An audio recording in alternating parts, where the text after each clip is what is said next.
فأنا ناصح لإخواني بالصدع بالحق تبيض وجوههم. السكوت في مسألة الحزبية يضرها، فاصدع بما تؤمر وأعرض عن المشركين. سلامي على دماج ورجالها والشيخ يحيى ودار العلم يا سعد بانيها.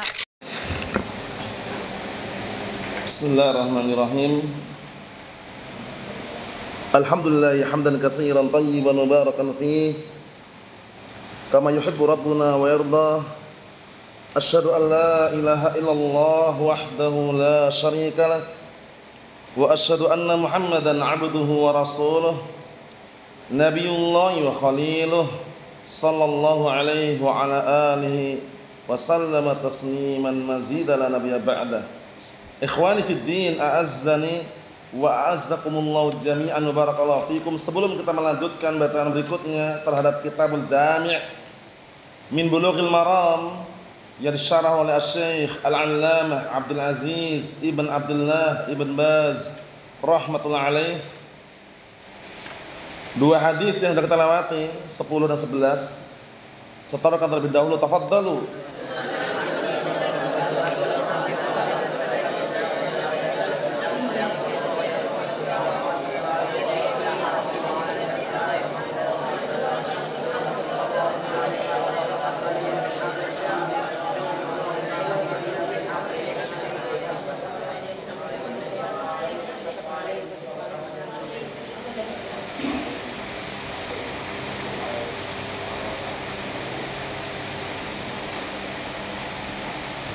Na'am, ahsantum barakallahu fiik, a'anakumullah. Besok baru yang ke-12, 13, 14. Kita lanjutkan penjelasan berikutnya halaman 117. Qala al-mu'allifu asbahullah, bisma' ba', serius, jenius, fokus. Al-hadits ar-rabi', hadis yang keempat. Hadis Aisyah anha, diperhatikan. Qala an-nabiy sallallahu alaihi wa ala alihi wasallam, Allahumma man waliya min amri ummati syai'an fashaqqa alaihim fashquq alaih. Artinya doa kejelekan, peringatan terhadap para pemimpin yang mendolimi rakyatnya. Bukan berarti boleh kita menjelek-jelekkan para pemimpin, mendoakan kejelekan pemimpin, bukan itu maknanya.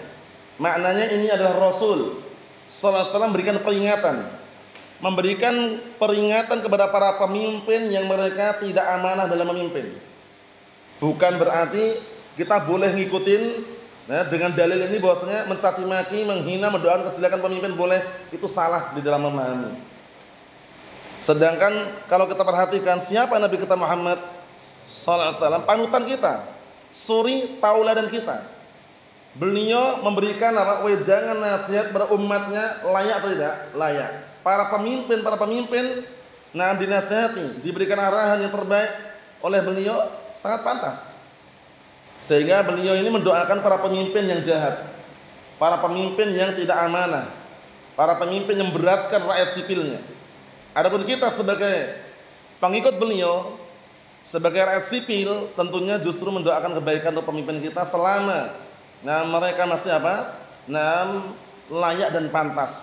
Bagaimanapun keadaannya, tidak boleh berontak, tidak boleh kudeta, wala revolusi, wala menggulingkan kekuasaan. Doa-doa kejelekan untuk pemimpin jangan kita doakan untuk mereka, karena termasuk tanda daripada tanda-tanda Ahlus Sunnah wal Jamaah mendoakan kebaikan untuk pemimpinnya. Kita lihat hadis Aisyah anha qalat, beliau berkata, telah bersabda Rasulullah sallallahu alaihi wasallam, ya Allah, barang siapa yang memegang urusan perkara umatku,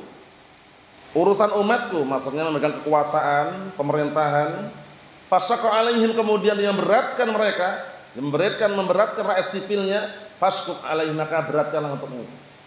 Maksudnya dibalas dengan sesuatu yang beratkan juga. Al-jaza min jinsil amal. Karena ini ada sambungannya. Nanti sebutkan penjelasannya itu, sambungannya adalah apa? Barakallahu fiik, wa man waliya min amri ummati syai'an. Nah, kemudian tambahannya kemarin apa? Farafaqa bihim farfuq bih. Kemudian dia berlemah lembut dengan mereka, maka berilah kelemah lembutan untuk pemimpin tersebut. Kita lihat, fa hada wa'idun 'azim. Maka ini adalah ancaman yang besar. Fa inna man syaqqa 'alal ummah mutawa'adun bi anna Allah yashqu 'alaihi. Barang siapa yang bikin sesuatu yang berat, memberatkan umat ini, umat Nabi Muhammad sallallahu alaihi wasallam, maka diancam bahwasanya Allah taala apa? Diancam dengan Allah Subhanahu wa taala akan bikin keberatan, membikin orang tersebut apa? Berat. Paham ya? Diancam dengan dibalas dengan sesuatu yang beratkan semisalnya. Fal jazaa'u min jinsil amal, diperhatikan itu ya. Maka balasan tergantung dari jenis amalannya. Faman ahsana uhsan ilaih wa man syaqqa 'alan nasi wa zalamahum nam istahaqqa an yusyaqqa alaih uqubatan lah. Artinya, maka barang siapa yang berbuat baik, uhsan ilaih, niscaya akan diperlakukan yang baik juga untuknya. Wa man syaqqa 'alan nas, dan barang siapa yang memberatkan manusia, maksudnya adalah menindas manusia dan mendolimi mereka, maka berhak untuk apa? Dibikin berat untuknya juga, diberi balasan yang berat yang sama. Paham ya? Naam.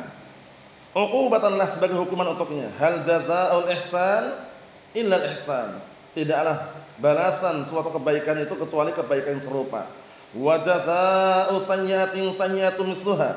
Dan balasan suatu kejelekan itu kejelekan yang semisalnya. Mafhum? Nah, di sini menunjukkan bahwasannya pemimpin, nah, tatkala dia menzalimi rakyatnya, menindas rakyatnya, membikin rakyatnya kesusahan, maka apa? Maka mereka mendapatkan ancaman Allah taala akan bikin susah mereka. Dan ini terjadi atau tidak? Terjadi. Kadang-kala kita lagi urus-urus surat, padahal surat itu mereka yang mengharuskan juga, dipersulit. Mereka punya istilah lewat jalur cepat, bayar juga. Paham ya? Na'am barakallahu fiik. Padahal kalau seandainya dipermudah, justru apa? Itu namanya ta'awun, tolong menolong. Enggak dipermudah, kadang dipersulit. Bikin SIM, diuji dulu, mutar-mutar. Nanti kalau enggak lulus, ujian lagi. Paham ya? Padahal dipermudah aja, dibikinkan jadi selesai, bismillah. Paham ya? Nah, kemudian kadang apa barakallahu fiik, bikin surat-surat yang seharusnya dipermudah mereka persulit. Ini terjadi nih seperti ini ya. Ya kita doakan semoga mereka mendapatkan hidayah. Karena apa? Karena bagaimanapun keadaannya tidak terlepas dari ini biasanya. Paham ya? Sahih. Ini realita dan fakta ini ya. Tidak terlepas dari suap menyuap. Semakin kita punya uang banyak untuk memberikan sebagian mereka, beberapa oknum barakallahu fiik, itu semakin cepat, mulus, lancar pembikinannya itu. Tapi kalau semakin kita mau ya gratis, itu kadang-kadang sulit. Paham ya? Nah, barakallahu fiik, ini terbukti dan realita. Yang namanya ujian beraneka ragam. Kita lihat, wa man ahsana ahsanallahu ilaih, dan barang siapa yang berbuat baik, niscaya Allah akan berbuat baik kepadanya. Wa man adan nasa wa syaqqa alaihim fa huwa ala khatarin min iqabillah al-ajil wal ajil wal iyad billah. Dan barang siapa yang mengganggu manusia dan membuat keberatan untuk manusia, maksudnya adalah menindas orang semisalnya, maka dia berada di atas bahaya berupa apa? Hukuman Allah Subhanahu wa taala al-ajil, namir segerakan, wal ajil atau nanti. Ajil segerakan, al ajil nanti. Ya, di akhirat. Wa fi riwayat Aisyah anha ziyadah 'inda Muslim. Di dalam riwayat Aisyah anha ada tambahan di dalam Sahih Muslim, Allahumma man waliya min amri ummati syai'an, ya Allah, barang siapa yang memegang urusan umatku dengan suatu urusan, farafaqa bihim, kemudian berlemah lembut dengan mereka, farfuq bih, maka lemah lembutlah terhadapnya. Menunjukkan bahwasannya al-jazaa min jinsil amal. Ini peringatan sekaligus teguran kepada para pemimpin yang zalim, pemimpin yang kadang-kala hanya memperdulikan kepentingan mereka, kepentingan individu, tidak memperdulikan kepentingan rakyat. Allahul musta'an. Fa hadza yuqabil masyaqqah. Maka ini melawan daripada masyaqqah. Kalau pemimpin tersebut membuat rakyatnya susah, membuat rakyatnya gelisah, menderita, maka balasannya apa? Akan dibalas dengan yang semisal juga. Allah Ta'ala akan balas mereka dengan apa? Penderitaan juga, kesusahan juga. Mafhum? Faman syaqqa syuqqa alaih, maka barang siapa yang bikin orang itu berat, maka akan dibalas dengan sesuatu yang beratkan untuknya. Wa man rafaqa rufiqa bih, dan barang siapa yang lemah lembut maka akan diperlakukan lemah lembut juga untuknya. Al jaza min jinsil amal.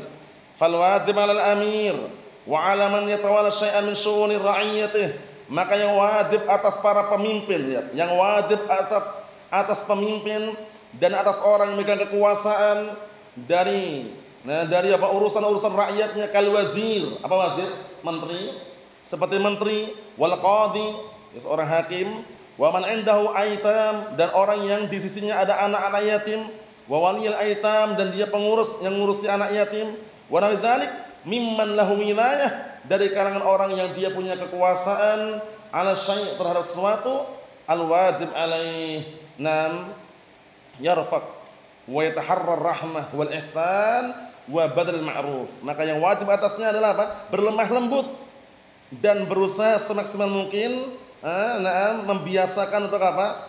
Berusaha semaksimal mungkin untuk rahmah, kasih sayang, wal ihsan, dan berbuat kebaikan, wa badal ma'ruf, dan mencurahkan kebaikan untuk orang ma'ruf, wa an yabta'ida 'anil masyaqqa wal adza wad dzulm wal 'udwan wal khiyanah, dan hendaknya seorang pemimpin menjauhkan dirinya dari apa? Sesuatu yang masyaqqah, memberatkan rakyat sipilnya dan membuat gangguan, kezaliman, permusuhan, dan pengkhianatan. Mafhum insyaallah ya. Jadi hadis yang kita baca tersebut sangat bagus sekali sebenarnya. Ya, menunjukkan bahwa seorang pemimpin itu berat. Amanahnya sangat berat karena yang dia pimpin itu tidak hanya keluarganya tapi rakyat yang begitu luas. Oleh karena itu kalau tidak diminta oleh penguasa jadi pemimpin, maka tidak perlu mencalonkan diri. Paham ya? Adapun mencalonkan diri ada tegurannya, la tas'alul imarah. Kalian jangan pernah minta menjadi pemimpin, meminta kepemimpinan. Kalau zaman sekarang kan terbalik. Orang-orang malah enggak dipilih jadi pemimpin, malah nyalonkan diri. Seperti apa? Calon legislatif. Ya kan? Mencalonkan, kalau berhasil lupa janjinya, kalau enggak berhasil kadang ada stres. Ada loh stres sampai masuk rumah sakit jiwa. Depresi, stres karena udah mengeluarkan banyak harta, rakyat-rakyat yang barakallahu fi yang dia kasih uang biar nyoblos istilahnya ya, milih dia, ternyata enggak milih. Ternyata dia enggak terpilih dia. Sudah berapa juta dia keluarkan. Begitu datang waktunya hari hanya pemilihan umum dia enggak jadi. Sudah mengeluarkan harta yang banyak padahal, sudah menyuap, sudah dosa di atas perbuatan dosa lagi. Ternyata setelah kalah malah lari ke rumah sakit. Bayangkan, itu terjadi seperti itu. Allahul musta'an. Rakyat sipil sunni salafi, aman insyaallah. Mafhum akhdal Quran? Rakyat sipil sunni salafi. Paham ya? Jangan pernah tertarik dengan kepemimpinan. Apalagi seorang dai, seorang ustaz. Paham ya? Dulunya Masya Allah mantan muridnya Syekh Muqbil Ibn Hadil Wadi'i rahmatullah alaih. Paham ya? Sekarang malah masuk ke pintu-pintu pemerintahan, menjadi anggota MUI. Nasallahu an yahdiyahu. Nah, tidak asing lagi namanya dan bahkan sudah viral dan terkenal. Nasallahu an yahdiyahu. Pemimpin masuk ya, seorang dai, seorang ustaz pembawa dakwah salafiyah masuk ke pintu-pintu pemerintahan. Padahal termasuk daripada prinsip Ahlussunnah wal Jamaah istinab min abwabis salatin. Menjauhkan diri dari pintu-pintu pemerintahan. Paham ya? Nah, barakallahu fiikumullah musta'an. Karena apa? Yang semula berpakaian syar'i akhirnya pakaiannya celana enggak isbal tapi apa? Bukan sirwal. Kemudian pakaian-pakaian yang biasa dipakai oleh masyarakat ya kan, peci-peci nasional, ganti dulu pakai jubah dulu. Ya Allah musta'an. Kemudian ada pertemuan-pertemuan, sudah ada ikhtilat juga di sana.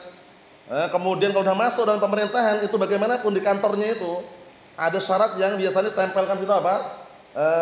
Gambar pemimpin negara dan wakilnya. Kemudian tengah-tengah gambar burung Garuda. Sunni salafi ngakunya. Allahul musta'an. Alasannya ini terpaksa pemerintah yang nyuruh. Siapa yang masuk ke pintu pemerintahan? Salah dia sendiri kan? Seharusnya apa? Al-istinab 'anil fitan. Innas sa'ida laman junnibal fitan. Sesungguhnya orang yang bahagia orang yang jauhkan dari fitnah. Nasallahu yahdiya. Banyak kejadian seperti itu. Masuk pintu pemerintahan ujung-ujungnya jadi pemberontak. Contohnya di Yaman itu Hani bin Buraid. Itu awal permulaan masuk dalam pintu pemerintahan menjadi menteri di Yaman, yang Yaman ini kekuasaannya demokrasi, presiden, bukan raja loh, bukan kerajaan Saudi, bukan. Lama-lama jadi pemberontak sekarang. Allahul musta'an. Dunia nasallahu as-salamata wal afiyah. Rakyat sipil Sunni Salafi. Aman insyaallah. Paham ya? Bukan la RT wala RW, la kadus wala kades, wala camat wala bupati, wala gubernur, wala wali kota, wala menteri, wala anggota DPR, wala MPR, wala presiden. Rakyat sipil Sunni Salafi. Sahih. Paham ya? Itu paling selamat insyaallah taala. Karena apa? Berusaha semaksimal mungkin tidak masuk dalam pintu-pintu pemerintahan. Mafhum? Itu paling selamat. Karena kalau sudah masuk dalam pintu pemerintahan itu biasanya tidak terlepas dengan riswah di antaranya. Paham ya? Belum ikhtilatnya kalau kumpulan di kantor.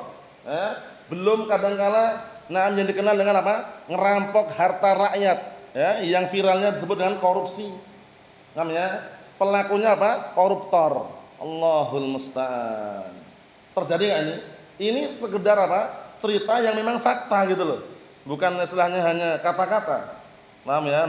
Fakta. Makanya kita harus waspada. Ini bagus sekali bahwasanya seorang pemimpin hendaknya dia benar-benar apa? Amanah, tidak mendolimi rakyatnya, tidak menindas rakyatnya. Kemudian tidak apa? Mengganggu rakyatnya. Qala al-mu'allif rahimahullah berikutnya, al-hadisul khamis. Hadis yang kelima, kadzalika hadis Abi Hurairah radhiyallahu anhu. Seperti itu juga hadis Abi Hurairah radhiyallahu anhu, idza qatala ahadukum falyastanibil wajha. Apabila salah seorang di antara kalian memukul atau menghukum, maka jauhilah wajah. Jadi kalau misalkan antum punya kekuasaan atau antum sebagai kepala rumah tangga misalkan menghukum istrinya yang sedang berbuat kemaksiatan, dinasihati, perlu hukuman misalkan, bisa ditoleran misalkan, hukumannya jangan pernah ke wajah. Paham ya? Misalkan antum pemimpin, misalkan antum seorang bapak punya anaknya kok nakal, jangan ditampar wajahnya. Paham ya? Barakallahu fiik. Dinasihati dengan cara yang halus, Kalaupun cubitannya halus, ya kan? Barakallahu, sentilan yang lembut. Paham ya? Jangan ditampar wajahnya, jebret. Paham ya? Karena wajah ini pusat keindahan. Sahih. Seorang laki-laki dikatakan ganteng, lihat apanya? Tangannya atau kakinya? Wajah. Benar enggak? Perempuan dikatakan cantik karena lihat wajahnya. Makanya wajah ini pusat keindahan yang memang anugerah dari Allah Subhanahu wa taala. Dan ini disebutkan nanti termasuk bagian yang sangat sensitif ini. Bahan wajah ini itu bahan yang raqiqah, tipis sekali. Tergores sedikit luka. Percaya enggak? Tergores sedikit, ini tipis loh ini kelihatannya tebal, tipis. Dalam artian tergores sedikit itu luka. Sebutkan oleh beliau nanti, oleh Syekh Ibnu Baz rahmatullah alaih. Makanya pastikan kalau menghukum, misalkan dia punya kekuasaan atau dia kepala rumah tangga atau dia punya wewenang untuk menghukum, menegakkan hak misalkan, jauhi wajah. Paham ya? Jauhi wajah. Mafhum? Naam. Kita lihat biar tambah jelas. Qala Asy-Syaikh Ibnu Baz rahmatullah alaihi, yajibu 'ala man aqama al-hudud aw ta'zirat aw daraba waladahu aw zaujatahu aw dabatahu an yastanibal wajha. Lihat, binatang aja, jangan mukul wajah.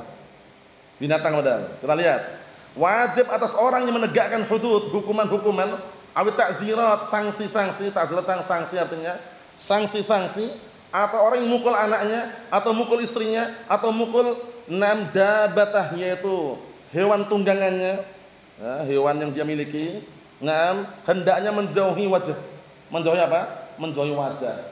Misalkan dia punya kudanya kira-kira mogok makan, jangan ditampar wajahnya. Paham ya? Atau dia misalkan punya keledai. Paham ya? Kemudian ditunggangin kendaraan dia. Ketika misalkan taruhlah ada masalah, jangan dipukul wajahnya. Hewan aja, padahal hewan ya. Kemudian seorang suami sedang marah dengan istrinya. Terjadi enggak seperti ini? Ada namanya problematika rumah tangga. Problem itu pasti ada. Jangan merasa orang suami istri itu mulus-mulus terus, tidak. Kadang-kala ada masalah, ada problem, cuman kadang ada yang nampak, ada yang tidak nampak. Maka yang terbaik adalah yang bagaimana caranya tidak menampakkan problem itu di mata manusia. Ya, orang enggak tahu kalau dia punya problem, tapi padahal punya. Itu yang terbaik. Jangan dikit-dikit dia posting di media sosial. Suami ada masalah istrinya, diposting status, ya kan? Kemudian istri punya masalah suaminya, diposting status. Ya Allah ya Rabb, Orang yang lihat status tidak semua senang. Ada juga orang-orang yang lihat status marah dia, benci. Malah justru dia mengatakan kapok. Ada seperti itu. Paham ya? Makanya kalau ingin mengeluh dan curhat yang terbaik kepada Allah Subhanahu wa taala, fafirru ilallah, lari menuju kepada Allah Subhanahu wa taala, atau orang yang bisa memberikan solusi. Media sosial, postingan status itu tidak bisa memberikan solusi. Paham ya? Orang lihat ada yang senang, ada yang benci, macam-macam kan. Nah, ini yang perlu kita perhatikan. Jangan sampai ke depannya nanti antum-antum ini yang sekarang masih bisa dikatakan bujangan, kondisikan. Kalau udah berkeluarga, ingatkan itu istri. Jangan posting permasalahan rumah tangga di media sosial. Atau posting sesuatu yang kira-kira berkaitan masalah kekeluargaan yang sifatnya rahasia. Jangan. Paham ya? Barakallahu fik. Berbahaya. Berbahaya. Kalau posting ya mungkin barang-barang dagangan jualan itu masih mending. Paham ya? Untuk jualan, untuk bisnis. Tapi untuk permasalahan rumah tangga yang sifatnya adalah rahasia atau yang semisalnya, atau keluhan-keluhan, problem dalam rumah tangga, jangan diposting di status atau media sosial. Cukup dia mengadukan kepada orang yang bisa memberikan solusi dari kalangan ilmu, atau dia kembali kepada Allah Subhanahu wa taala. Kita lanjutkan. Kata beliau, la yudrabul wajh, la min ad-daba wa la min al-insan. Jangan dipukul itu wajah. Tidak dari binatang tunggangan tadi itu, tidak pula manusia.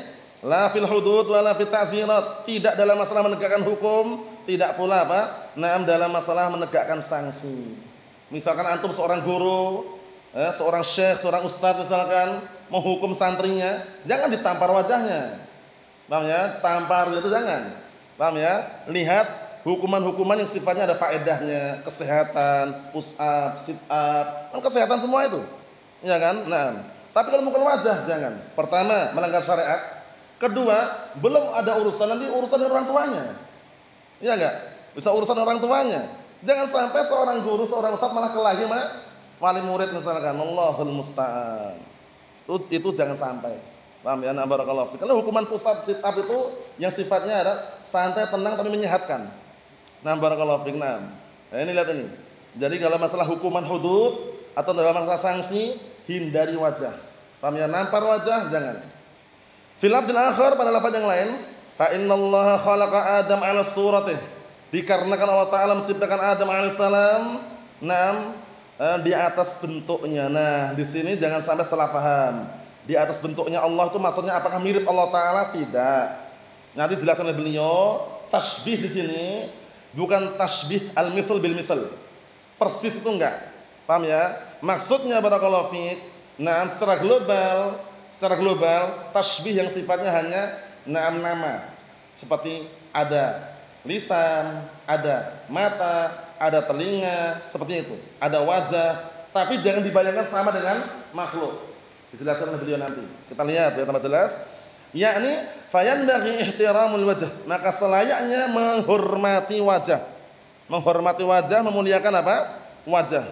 Fal wajhu lahu sya'nun, maka wajah itu punya punya peran penting. Sya'nun, peran penting.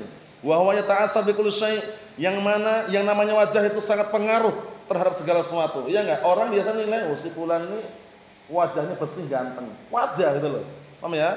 Si fulan ini wajahnya ada kotorannya, wajah juga. Paham ya? Seperti itu. Kita lihat.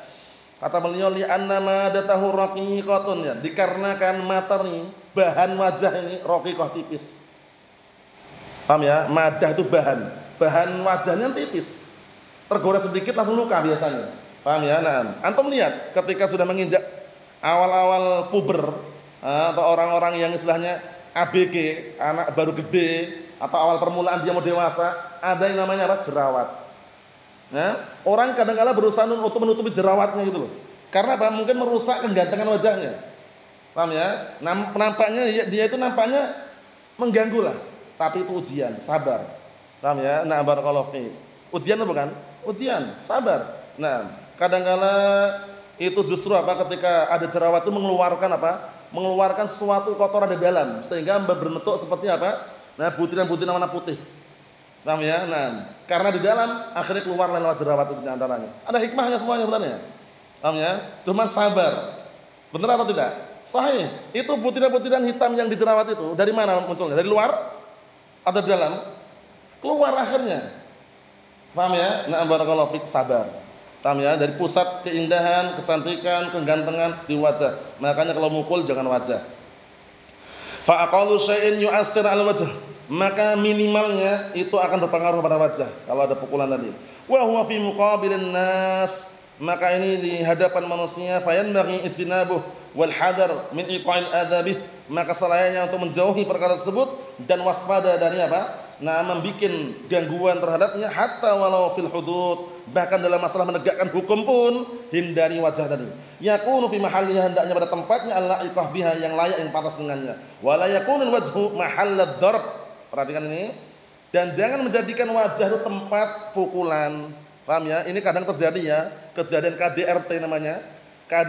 KDRT itu adalah barakallahu fiik, kejahatan dalam rumah tangga. Ya kan? Nah, itu kadang terjadi seorang suami mukul istrinya, wajahnya dia pukul. Paham ya? Atau sebaliknya. Salah sebenarnya. Kalau ingin mukul untuk ta'dib, karena pukulan itu boleh, itu pukulan yang ghairu barh, pukulan yang tidak menyakitkan dan hindari wajah. Karena seorang suami ketika misalkan dia marah dan punya problem dengan istrinya dan perlu dipukul, boleh secara syariat. Tapi pukulan yang bagaimana? Pukulan yang tidak menyakitkan dan tidak membekas. Paham ya? Nah, barakallahu fiik. Sudah pahami? Dinasihati dengan cara yang halus. Karena perempuan tercipta dari tulang apa? Tulang apa? Tulang rusuk. Tulang rusuk yang paling atas paling bengkok. Itu kalau dipaksa lurus apa? Patah. Dibiarkan tetap bengkok. Terus bagaimana? Caranya lemah lembut, berlahan-lahan, sabar. Paham ya? Seperti itu caranya, barakallahu fiik. Walaysa ma'nal khalq, ini menjelaskan hadis tadi itu yang masalah Allah telah ciptakan Adam berdasarkan sesuai bentuknya, maknanya apa dipahami biar enggak salah ini, biar enggak gagal paham. Walaysa ma'nal khalqi 'ala surah, dan bukan maknanya penciptaan sesuai dengan bentuknya Allah taala at-tashbih wa tamtsil. Dipahami? Karena orang mungkin memahami, oh berarti bentuk Nabi Adam seperti bentuk Allah. Salah itu. Salah itu ya. Ya, memahami bentuk Allah, nah bentuk Nabi Adam alaihissalam seperti bentuk Allah itu salah. Diperhatikan ya, itu salah. Mafhum? Naam. Kata beliau, walaysa ma'nal khalqi 'ala surah at-tashbih wa tamtsil. Bukan maknanya apa? At-tashbih wa tamtsil, penyerupaan. Paham? Fa innallaha laisa lahu syabihun wa la nadhir. Masyaallah. Dikarenakan Allah taala tidak ada sesuatu yang serupa, yang menyerupai, yang mirip dengan Allah taala. Walakin, nah ini di garis itu ya. Biar menjelaskan biar orang enggak gagal paham dulu ya. Walakin makna surat ya. Akan tapi makna suratnya, bentuknya maksudnya bagaimana? Annahu sami'un basir. Bahwasanya na'am barakallahu fiik, Adam alaihissalam itu mendengar dan melihat. Benar? Benar. Yatakallam, berbicara. Benar? Benar. Walahu wajhun, punya wajah. Benar? Na'am. Karena annal makhluk lahu wajhun. Ini kalau seandainya dibandingkan, Allah taala mendengar, melihat, berbicara, punya wajah, sebagaimana makhluk juga punya wajah, wa yasma' dan mendengar, wa yatakallam, berbicara, wa yubsir dan melihat. Fallahu jalla wa ala kadzalik. Maka Allah taala seperti itu juga mendengar, melihat, yatakallam, berbicara, idza syaa subhanahu. Jika Allah taala menghendaki, walahu wajhun. Perhatikan ini. Dan Allah Ta'ala juga punya wajah, walahu yadun, dan punya tangan, walahu qadamun, dan juga punya apa? Telapak kaki, walahu usbu', dan juga punya apa? Jari jemari. Ini semuanya jangan dibayangkan serupa dengan makhluk. Kenapa? Ahlus sunnah wal jamaah ketika menetapkan nama dan sifat untuk Allah Subhanahu wa taala, isbatun bila tamtsil. Penetapan tanpa penyerupaan. Tanzihun bila ta'til. Mensucikan sifat kurang dari Allah Ta'ala tanpa harus menolak nama dan sifatnya. Paham soalnya? Ayo, bisa dipahami ya. Kalaupun Allah Ta'ala mendengar, melihat, Nabi Adam AS melihat, mendengar, tapi beda dengan pendengaran makhluk dengan Khalik itu beda. Paham maksudnya? Pendengaran manusia, pendengaran makhluk serba terbatas. Paham? Novel serba terbatas. Sekarang antum contohnya Novel. Mendengar suara-suara, apakah pendengaran antum sampai suara yang ada di Yogyakarta sana sekarang ini? Tidak. Terbatas sekeliling kita ada. Itu menunjukkan apa? Terbatasnya pendengaran kita. Sekarang misalkan antum sana, melihat enggak antum? Melihat sesuatu yang di depan antum kan? Di belakang antum kalau antum tidak noleh kan enggak dapat. Enggak lihat juga. Terbatas. Semuanya serba terbatas. Itu penglihatan pendengaran manusia, tapi Allah Subhanahu wa taala idrak. Pahaman idrak ya. Jadi pengetahuan Allah Subhanahu wa taala bukan sekedar melihat, mengetahui itu semuanya dapat. Semuanya. Sekali melihat Allah Taala melihat semuanya. Melihat semuanya. Mafhum? Nah, kita lanjutkan lagi, perhatikan baik-baik itu. Lakin laysa hadza ka hadza, akan tapi ini tidak seperti ini. Apa maksudnya? Akan tapi yang ini penglihatan Allah, pendengaran Allah Taala tidak seperti penglihatan dan pendengaran Nabi Adam alaihissalam atau manusia. Paham maksudnya? Laisa hadza ka hadza. Paham maksudnya ini? Ucapan laisa hadza ka hadza.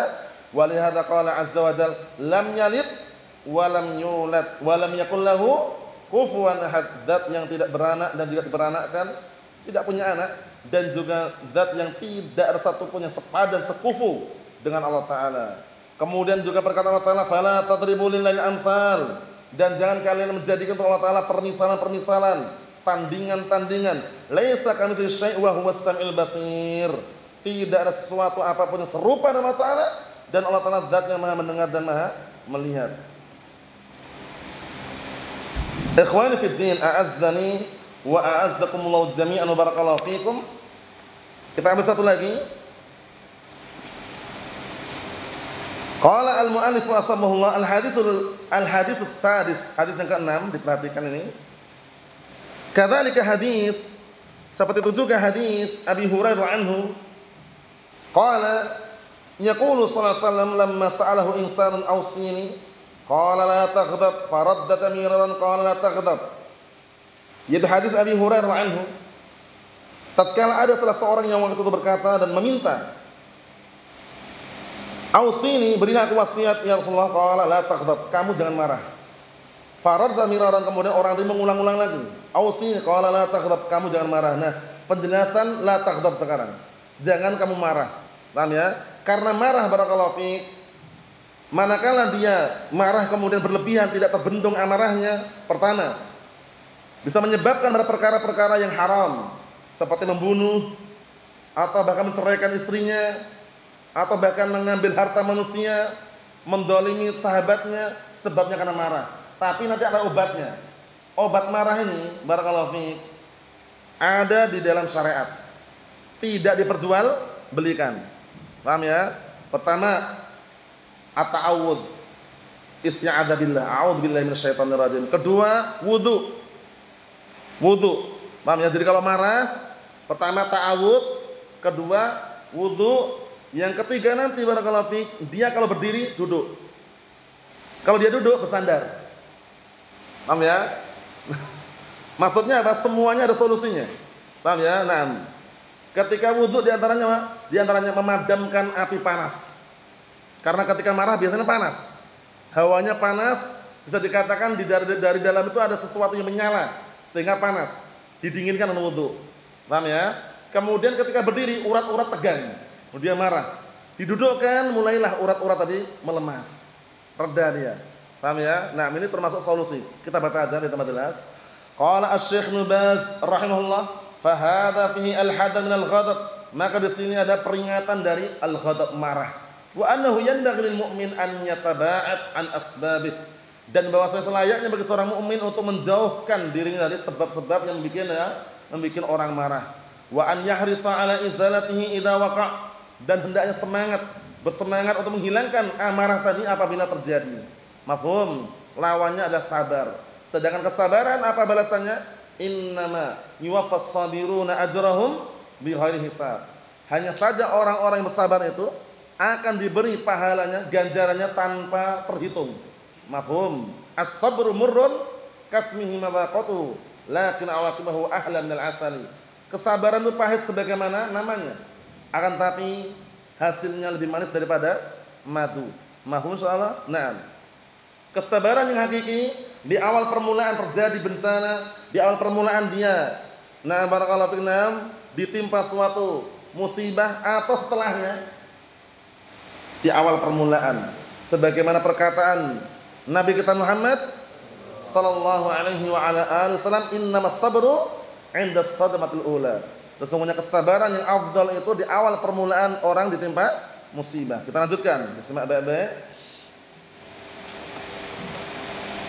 Kata beliau, Na'am bitta'awud billahi minasyaitonir rajim. Dikondisikan faedah ini dengan cara isti'adzah billah, a'udzu billahi minasyaitonir rajim.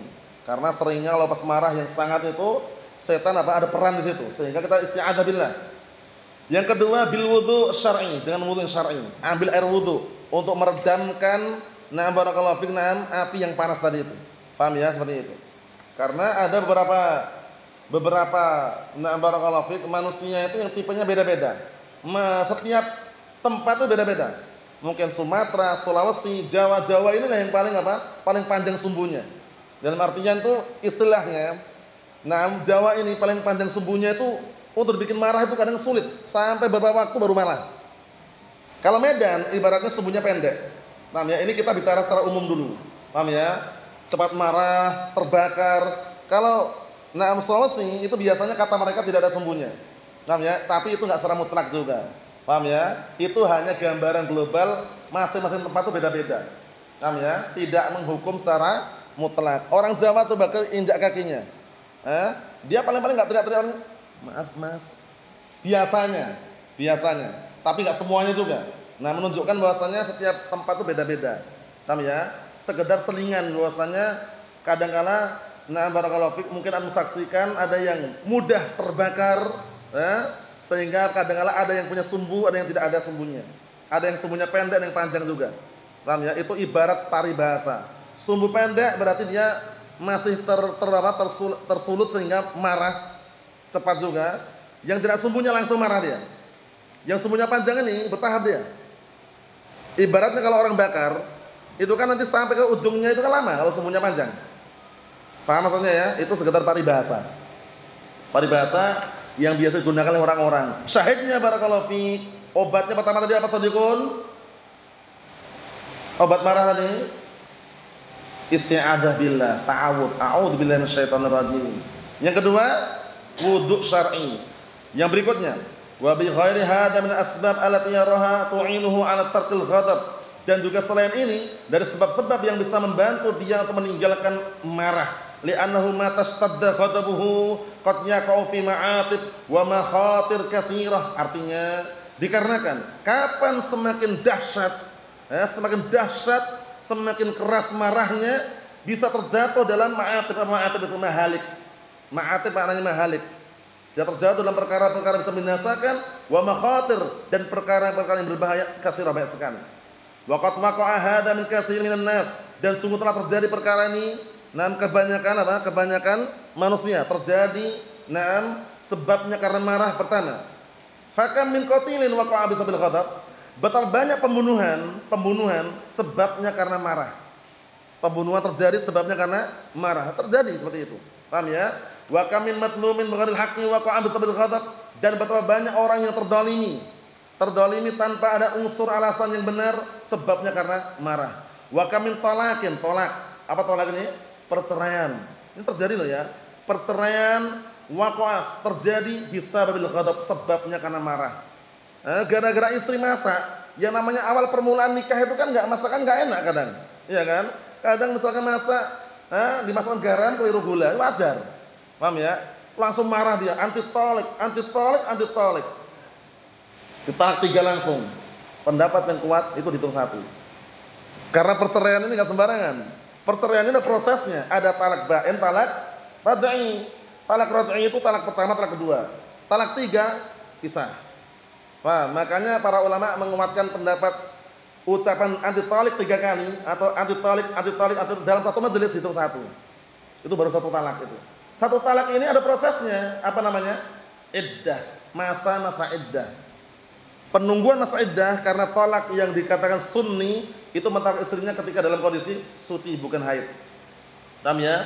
Ketika dia suci, benar-benar enggak bisa dipertahankan lagi, misalkan anti talak.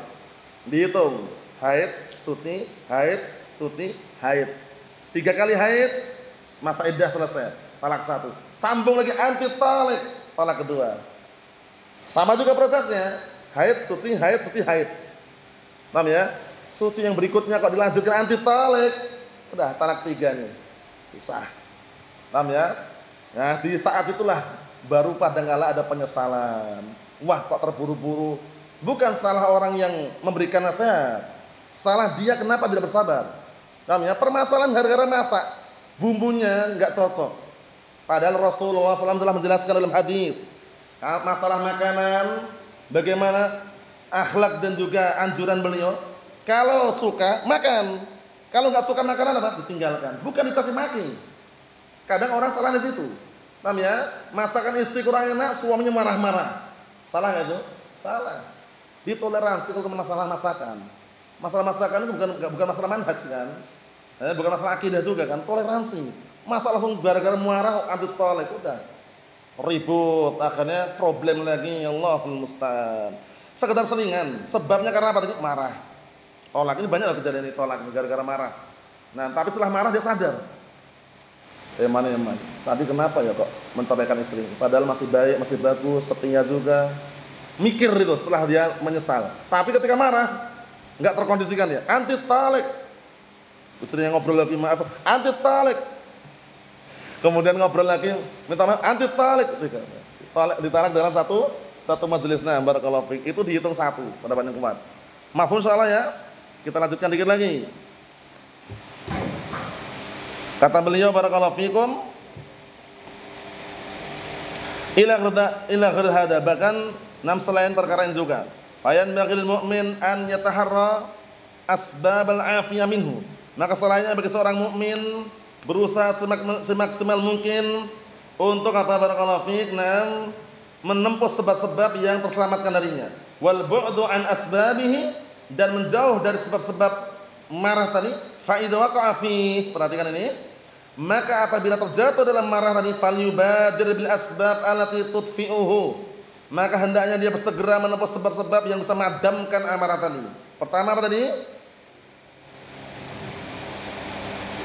Ta'awud dulu, kata'awud billahi minasyaitonir rajim, disimak itu. Kemudian yang kedua, wa minal wudu' syar'i, dan wudu yang syar'i. Ketiga, wudu tenang. Wal khuruj minal makan, keluar tempat. Kalau dia marah di tempat itu, dia keluar dulu. Awis sukut, atau diam. Diomel-omeli bagaimanapun, kalau dia bisa diam, itu insyaallah lebih reda. Awil julus, duduk. Kalau dia berdiri, duduk. Awil ittija', atau bersandar. Kalau dia misalkan duduk kurang mempan, bersandar. Aghra hada, atau selain itu, minal asbab allati yaraha mu'inatan lahu 'ala tarkihi, atau selain ini dari sebab-sebab yang dia memandang bisa membantu untuk meredakan dan meninggalkan apa? Marah. Wallahu a'lam bissawab. Wassallallahu alaihi wasallam. Alhamdulillahirabbil alamin.